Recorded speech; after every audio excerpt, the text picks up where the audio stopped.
Everybody, it is Cynthia Mayer with Very Cold Hands. Hopefully my heater in the background is not disrupting. Today is a video featuring a Sizzix die. I'm going to kind of feature a Sizzix die periodically on my non-Stampin' Up! Mondays, so Wednesdays or Fridays.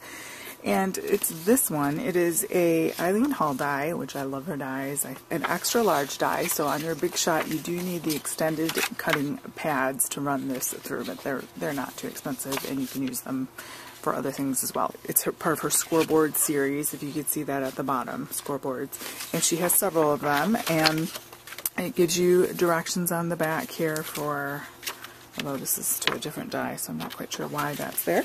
But it's a very easy die to use. And I made this, and I'm going to make something like it here. So tie that around. It's a little box, and you can put, I didn't cover the inside. You can fit several tea bags in there. You can put gift cards in there. You can put chocolates in there.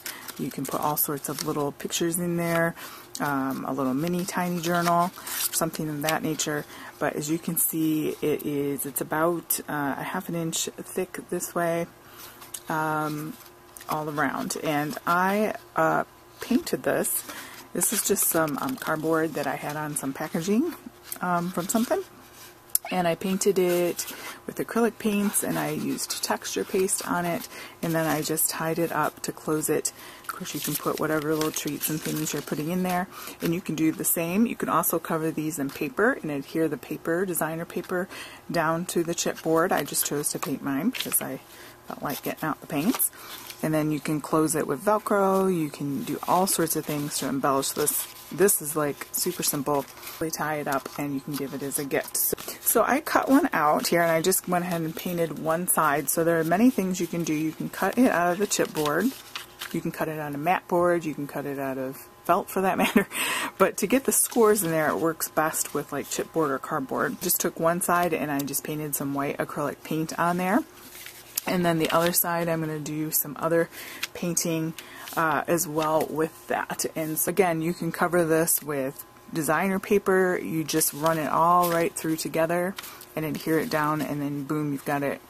You can have it covered. You can apply it with spray, adhesive, or what have you. So I'm going to grab some paints. Use the Dylusions Calypso Teal and Squeezed Orange.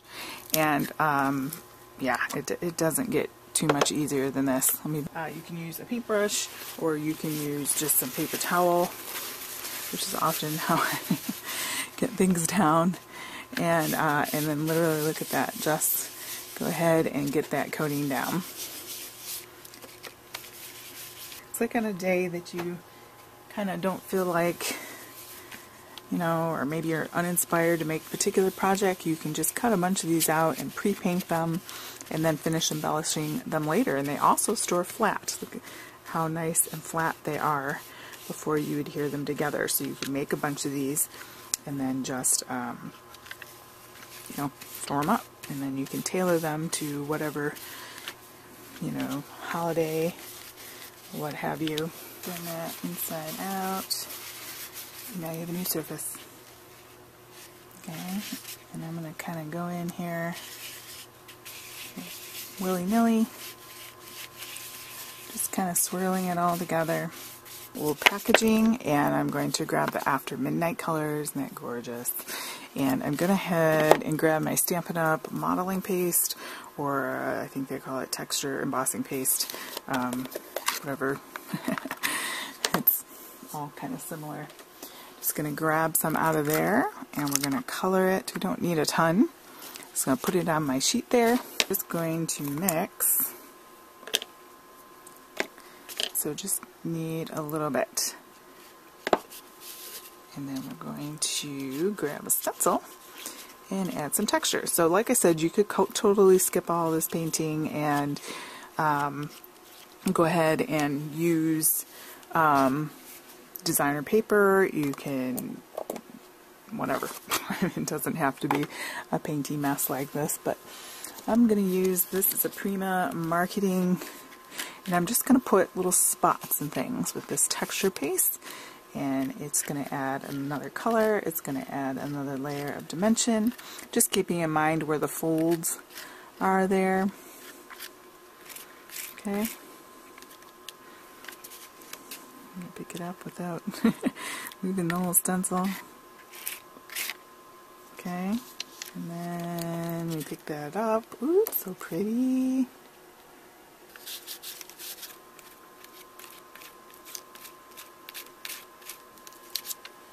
Look at that. I'm going to clean this up.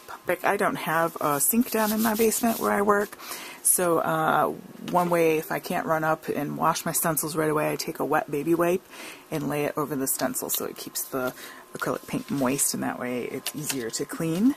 The only thing you need to do if you're not doing the Velcro and all of that, for the version that I have made, is to put some tear and tape or some really strong glue, whatever glue you really trust. Tear and tape. It's going to fold up, of course, if you want to do the inside as well, with scores for you there. So there's the bottom.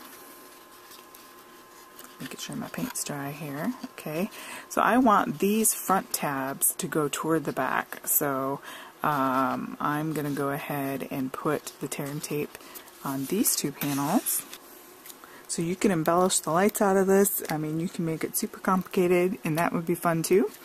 Or you can just keep it simple like this. I mean, it might look more complicated than what it actually is.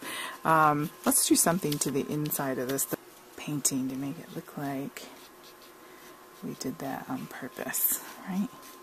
You could do stamping on this. You could paint in the white, and you could do some stamping, or use some gold embossing would be really pretty, or any embossing for that matter. I'm going to put some more white acrylic paint on there.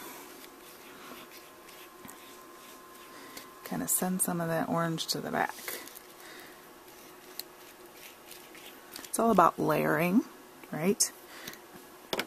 You could stamp a message on the inside flap so that when the person opens it, they will see the message there. We've got our two adhesive strips here. They're so fun, and it's such a fun project to customize for the person that you're giving it to. Some people might like this sort of modern, artsy, whatever.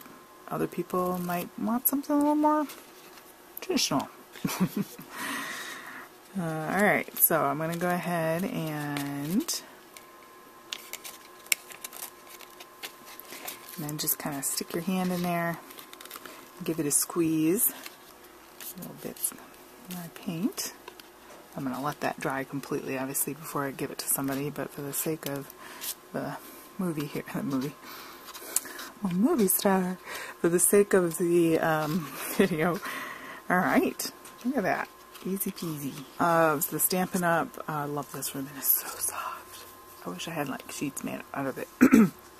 Crinkled seam binding, and it is gorgeous. And this is the Peekaboo Peach. So this is the closest I could get to that color. I think it's pretty close. So I'm going to go ahead and go for it. Give it a tie. Let's see if I can tie my bow. So again, tons of things you could fit in here. You can make this masculine, you can make this feminine, you could adhere, like I said, with a brad system. You could do the Velcro circles, you could do magnets, you could do many, many things. And I'm going to put something white here because I feel like it looks better on the white. Anyway, I love how that turned out. These are so fun. They are so much fun, guys. This is a super fun die. Take a look at those. So much fun.